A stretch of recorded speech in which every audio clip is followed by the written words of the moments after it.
আসসালামু আলাইকুম প্রিয় বন্ধুরা, চলে আসলাম আজকে আরো একটি গুরুত্বপূর্ণ ভিডিও নিয়ে। আজকের ভিডিওর বিষয়টি কিন্তু খুবই গুরুত্বপূর্ণ হতে যাচ্ছে। একজন ভালো চাষী এবং ভালো উদ্যোক্তার জন্য খুব ভালো একটি ভিডিও হতে যাচ্ছে। প্রিয় বন্ধুরা, যদি আপনি আমার চ্যানেলে নতুন হয়ে থাকেন তাহলে অবশ্যই একটি সাবস্ক্রাইব করে পাশে থাকা বেল বাটনটি বাজিয়ে দিবেন এবং অবশ্যই একটি লাইক করতে ভুলবেন না। এবং ভিডিওটি কোন জেলা থেকে দেখছেন এবং আপনি এই চাষ করতে ইন্টারেস্টেড কিনা অবশ্যই একটি কমেন্ট করে জানিয়ে দিবেন। তো প্রিয় বন্ধুরা, আজকের ভিডিওর বিষয়টি কিন্তু আসলেই গুরুত্বপূর্ণ এবং খুবই সুন্দর। আপনাদেরকে তথ্য দিয়ে আমি পাশে থাকব। তো প্রিয় বন্ধুরা, আজকে ভিডিওর প্রথমে দেখতে পেরেছেন যে চাষটি দেখিয়েছি, এটা বাংলাদেশের একটি জনপ্রিয় চাষ। সেটা হচ্ছে মাল্টা চাষ বা সুইট অরেঞ্জ। তো প্রিয় বন্ধুরা, এটা কিন্তু খুবই জনপ্রিয় একটি চাষ।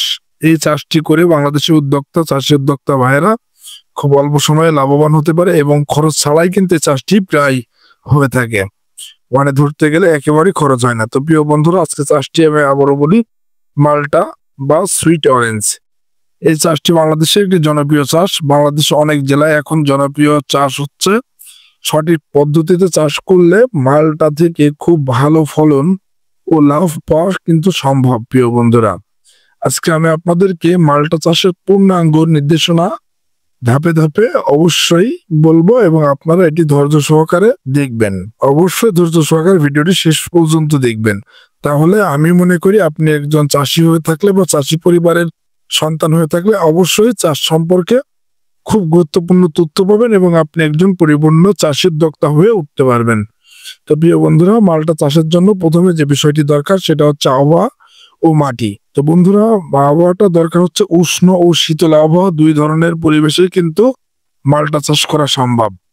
পর্যাপ্ত রোদ থাকতে হবে অবশ্যই। প্রিয় বন্ধুরা, এর তাপমাত্রা 15 ডিগ্রি থেকে 30 ডিগ্রি তাপমাত্রা এই চাষের জন্য খুবই ভালো এবং ঊর্ধ্ব তাপমাত্রায় চাষটিও করা যায়। বৃষ্টিপাতের মাত্রা প্রতি বছরে হালকা পাতলা গড় বৃষ্টি হলেই মোটামুটি বৃষ্টি সহ্য করতে পারে, হলে আলহামদুলিল্লাহ ভালো। কিন্তু অবশ্যই জমিটিতে যেন পানি বেঁধে না থাকে সেরকম জমি হতে হবে এবং পানি নিষ্কাশন পদ্ধতি খুবই ভালো হতে হবে। এইটা চাষ করার জন্য খুব ভালো হয়। মাটিটি হচ্ছে দোআঁশ বা বেলে মাটি, যার মাটির পিএইচ এর মাত্র 5.5 থেকে 7.5 হওয়া উচিত। তো বন্ধুরা, এটি লাগাতে হলে যে পরিমাণে গর্ত তৈরি করতে হবে, জমি তৈরি করতে হবে, সে বিষয়টি বলবো।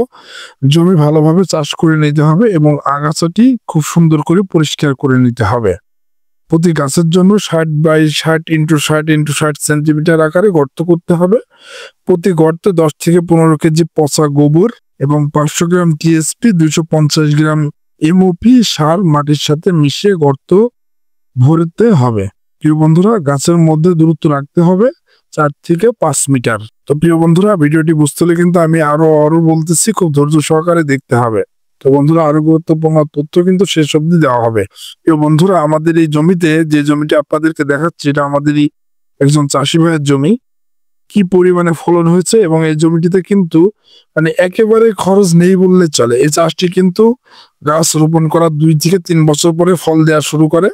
প্রথম বছরে ফল চলে আসবে, কিন্তু এই ফলটি রাখা যাবে না। অবশ্যই প্রথম বছরের ফলগুলো ভেঙে দিতে হবে বা ফেলে দিতে হবে কেটে, এবং অতিরিক্ত যে কাণ্ড কুশি বের হবে এগুলো অবশ্যই কেটে দিতে হবে। তাহলে আপনি একটা সঠিক সময়ে যে সঠিক ফলন পেয়ে যাবেন। তো বন্ধুরা, দেখতে পাচ্ছেন এই গাছ কি পরিমাণে ফল ধরেছে। এই বন্ধুরা, আপনাদেরকে যে টিপস গুলো বলবো, আপনারা এটা মেনে করলে, এই চাষটি সঠিকভাবে পরিচর্যা করলে অবশ্যই এরকম ফলন পাবে। তো প্রিয় বন্ধুরা, চারা রোপণ করার যে নিয়মটি বলবো, এটা হচ্ছে চারা অবশ্যই কলম বা গ্রাফটেড হতে হবে, বীজের চারা কিন্তু নয়। এটা অবশ্যই কলমের চারা হতে হবে। চারা রোপণকালের সময়কাল হচ্ছে জুন মাস থেকে আগস্ট মাস বা চারা লাগানোর উত্তর সময়, এবং রোপণের পরেই খুঁটি দিয়ে গাছ বাঁধতে হবে যেন গাছ ঝড়ে বা বাতাসে হেলে না পড়ে বা ভেঙে না যায়। তো প্রিয় বন্ধুরা, এই চাষের শেষের মাত্রা এবং আগাছা দমন সম্পর্কে আপনাদের কিছু তথ্য দিব। গাছের চারিপাশে পানি জমে থাকবে না, এরকম পদ্ধতি রাখতে হবে যেন গাছের চারিপাশে পানি জমে না থাকে। এবং এটি শুষ্ক মৌসুমে শীতকালে প্রতি 15-20 দিন পর পর একবার করে একটি সেচ দিতে হবে। তাতে করে গাছের গ্রোথ সুন্দর থাকবে এবং গাছের ফল ধারণ ক্ষমতা বৃদ্ধি পাবে। এবং গাছের গোড়ায় অবশ্যই প্রতিনিয়ত আগাছা পরিষ্কার করতে হবে এবং পরিষ্কার রাখতে হবে। আর একটি কাজের কথা বলবো, সেটা প্রতি গাছের গোড়ায় 1 থেকে 2 ফিট অংশ চুন লাগিয়ে দিতে হবে। এই গাছের জন্য যে সারগুলো ব্যবহার করতে হয়, প্রথম বছর অবশ্যই গোবর 10 কেজি প্লাস ইউরিয়া 200 গ্রাম প্লাস টিএসপি 150 গ্রাম প্লাস এমওপি 100 গ্রাম প্রতি গাছের জন্য ব্যবহার করতে হবে। আর দ্বিতীয় বছরে গোবর 15 কেজি প্লাস ইউরিয়া 400 গ্রাম। আসলে এইভাবে সারের মাত্রা বাড়াতে হবে এবং গাছের গ্রোথ অনুযায়ী সারের মাত্রা আপনারা বাড়াতে পারেন। সার 2 থেকে 3 বছর কিস্তি ভাগে দিতে হবে, তাহলে গাছের গ্রোথ ভালো থাকবে এবং গাছটি অল্প সময়ে খুব বেড়ে যাবে। প্রিয় বন্ধুরা, এই চাষে যে রোগ মাকড় বা পোকামাকড় হয়ে থাকে সে বিষয়টি বলবো এবং পোকামাকড় দমন সম্পর্কে আপনাদেরকে তথ্য দিব। পাতা কুঁকড়ানো ভাইরাস, এটা এক ধরনের ভাইরাস। এই ভাইরাসের কারণে গাছের গ্রোথ নষ্ট হয়ে যায় এবং গাছের শক্তি কমে আসে, ফল ধারণ ক্ষমতা একেবারেই কমে যায়। তো প্রিয় বন্ধুরা, এটা এক ধরনের রোগ আক্রান্ত ডাল বা পাতা এগুলো ছেটে ফেলতে হবে, অবশ্যই কেটে ফেলতে হবে। এর জন্য এই রোগ থেকে মুক্তির জন্য আপনারা চাইলে ব্যাকটেরিয়া নাশক ঔষধ ব্যবহার করতে পারেন, ছত্রাকনাশক ঔষধ ব্যবহার করতে পারেন, যে কোনো কোম্পানি, তাহলে কাজ করবে। এবং ফল ঝরার যে সমস্যা, পরিমিত পানি ও পটাশ সার দিতে হবে। যদি আপনাদের দেখেন ফল চলে এসছে, ফল ঝরে যাচ্ছে, তাহলে অবশ্যই সঠিক সময় সঠিক মাত্রায় পানি প্রয়োগ করতে হবে গাছের গোড়ায় এবং পটাশ সার প্রয়োগ করতে হবে, তাতে করে ফল ঝরার যে সমস্যা এটা থাকবে না। প্রিয় বন্ধুরা, পোকা নিয়ন্ত্রণ যে সিস্টেমটা, পোকা মূলত আপনার এটা হচ্ছে এই চাষে যে পোকাটি হয়ে থাকে সেটা হচ্ছে লিফ মাইনার নামে একটি পোকা, যেটা পাতা শোষণ করে খেয়ে ফেলে, বা এডিফ ইত্যাদি হলে জৈব সার বা কীটনাশকের প্রয়োজনীয় অনুমোদিত মাত্রা অনুযায়ী কীটনাশক ব্যবহার করতে হবে পোকা নিধনের জন্য। এবং ফল পচা আরেকটি রোগ আছে, ফল পচে যায়। এই রোগে আক্রান্ত ফলটি দ্রুত গাছ থেকে ফেলে দিতে হবে প্রিয় বন্ধুরা। এবং আপনারা পচা রোগের জন্য যে কোনো কোম্পানির পচার জন্য ব্যাকটেরিয়া নাশক ঔষধ বা ছত্রাকনাশক ঔষধ ব্যবহার করতে পারেন। এবং এর থেকে যে ফলন আপনারা পাবেন, সঠিক মাত্রায় ফলন পেতে হলে কলমের চারা, কলম করা যে চারা বা কলপ করা যে চারা আমরা শুদ্ধ বাংলায় বলে থাকি, এই চারা অবশ্যই রোপণ করতে হবে। এই চারা রোপণের 3 থেকে 4 বছরের মধ্যে পরিপূর্ণ ফল ধরা শুরু হয়ে যাবে। একটি গাছ থেকে বছরে প্রায় 200 থেকে 300টি মালটা পাওয়া যাবে।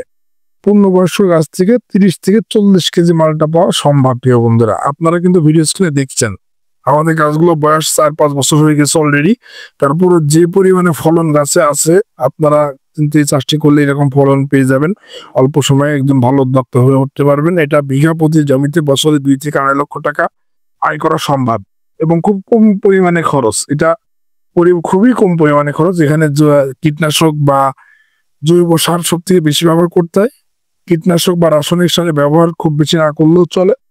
তো বন্ধুরা, উচ্চ ফলনের যে টিপস সেটা হচ্ছে ভালো মানের গ্রাফট বা কলম চারা ব্যবহার করতে হবে। অবশ্যই সঠিক সময়ে সার ও পানি দিতে হবে প্রিয় বন্ধুরা, যেটা আমি কিন্তু প্রথমে বলেছি। মানে উচ্চ ফলনের জন্য যে টিপস আপনার ভিডিও কিন্তু দেখতে পাচ্ছেন, আমারই একজন স্টাফ উনি কিন্তু ফল আপনাদেরকে দেখাচ্ছে, দেখেন কি পরিমাণে ফল ধরেছে। এইটার জন্য, এইরকম উচ্চ ফলনের জন্য এই চাষটিকে অবশ্যই সঠিক সময়ে সার ও পানি কিন্তু অবশ্যই দিতে হবে প্রিয় বন্ধুরা। আর ফল আসার সময় অতিরিক্ত ডাল কেটে গাছকে হালকা রাখতে হবে। রোগ পোকা নিয়ন্ত্রণে জৈবিক ও রাসায়নিক সার পদ্ধতি মিলিয়ে ব্যবহার করতে হবে। প্রতিটি ফল গাছের জন্য পর্যাপ্ত সূর্যের আলো পড়ে সেদিকে খেয়াল রাখতে হবে। আর আপনি যদি চান আমি আপনাকে মালটা চাষের পূর্ণাঙ্গ বার্ষিক ক্যালেন্ডার সম্পর্কে আরো তথ্য আপনাদেরকে দিব, অবশ্যই আমার সাথে থাকবেন প্রিয় বন্ধুরা। আর এই চাষটি করে আপনারা অল্প সময়ে, মানে একটা দীর্ঘ সময়ের জন্য লং প্রসেসে এই বাগানটি করলে একটা বাগান আপনাকে 10 থেকে 15 বছর অনায়াসে ফলন দিয়ে যাবে। যেখানে আপনার প্রথম পর্যায়ে একটা মোটা অঙ্কের খরচ হবে, কিন্তু তারপর থেকে আপনারা বিনা খরচেই কিন্তু মোটা অঙ্কের ফলন পেয়ে যাবেন। তো বন্ধুরা, আমাদের যে গাছগুলো আপনাদেরকে দেখিয়েছি, ভিডিও স্ক্রিনে দেখতে পাচ্ছেন যে গাছ ভেঙে পড়ে যাচ্ছে, যে পরিমাণ ফল এসেছে এখানে কিন্তু আহামরি খরচ হয়নি। এই গাছগুলো বয়স অনেক হয়ে গেছে, আমাদের কিছু কিছু গাছ কিন্তু নষ্ট হয়ে গিয়েছে। তো তারপরও যে পরিমাণে ফলন হয়েছে, আশা করা যাচ্ছে বিঘা প্রতি 2 থেকে 2.5 লক্ষ টাকা চোখ বুঝে আমরা বাজারে বিক্রয় করতে পারবো। এবং এর বাজার মূল্য খুবই ভালো, 60, 70, 80 টাকা কেজি অ্যাভারেজ টাইম পাইকারি রেট থেকে যায় এবং খুচরা মূল্য যার 100 থেকে 120 টাকা।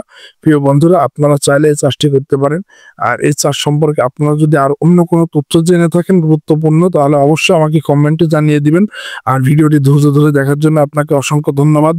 আর ভিডিওটি যদি আপনাদের ভালো লাগে তাহলে অবশ্যই আপনার অন্যান্য বন্ধুদের কাছে ছড়িয়ে ছিটিয়ে দিবেন। এবং আপনি যদি বেকার মানুষ হয়ে থাকেন তাহলে আপনার জন্য এই চাষ চাষটি খুব ভালো একটি উদ্যোগ হতে পারে, যা আপনার একটি বাৎসরিক মোটা অঙ্কের টাকা এখান থেকে আয় করা সম্ভব।